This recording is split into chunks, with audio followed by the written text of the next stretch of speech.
Hola, ¿qué tal? Bienvenidos. Tutorial sobre la teoría del lenguaje de Bertrand Russell. Para Bertrand Russell, el lenguaje estuvo en el centro de sus preocupaciones desde sus inicios como filósofo. Russell nació en 1872 y murió en 1970. Para Russell está claro que el lenguaje está constituido por proposiciones, u oraciones, podríamos decir también. Los elementos constituyentes de estas proposiciones, es decir, los símbolos, significan los constituyentes de los hechos que hacen las proposiciones verdaderas o falsas. En este sentido, se puede afirmar que la teoría lingüística de Russell es referencialista porque hace referencia a las cosas reales, a los objetos reales, a nombres que representan personas, etc. También se puede decir que de los constituyentes de los hechos, para Russell hay que tener conocimiento directo para captar el significado de los símbolos. Además, insiste en la importancia del conocimiento directo y que este conocimiento es distinto de individuo a individuo. Se puede decir también que para Russell la existencia de los objetos que constituyen los componentes de los hechos y los significados de los símbolos son indispensables todos ellos para el lenguaje. El lenguaje pues está fundamentalmente referido a objetos, a hechos y a significados de símbolos fundamentalmente.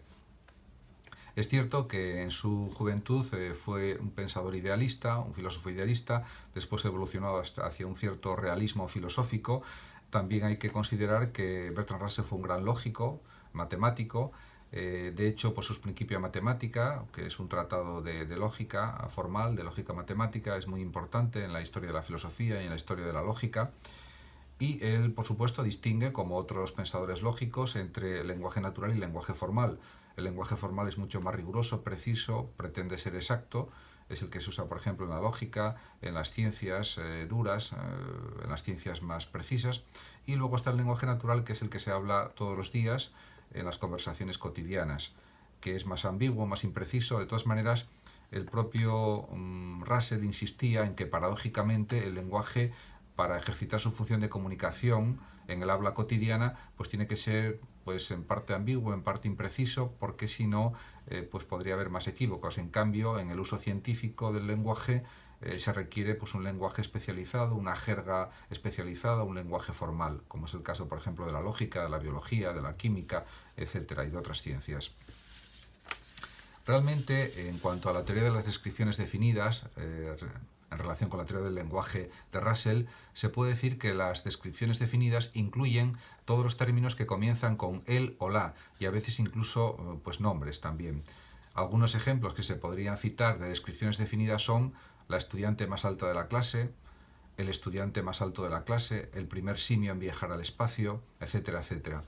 Por otro lado, las descripciones indefinidas son aquellas de la forma un X, qué tal, etcétera.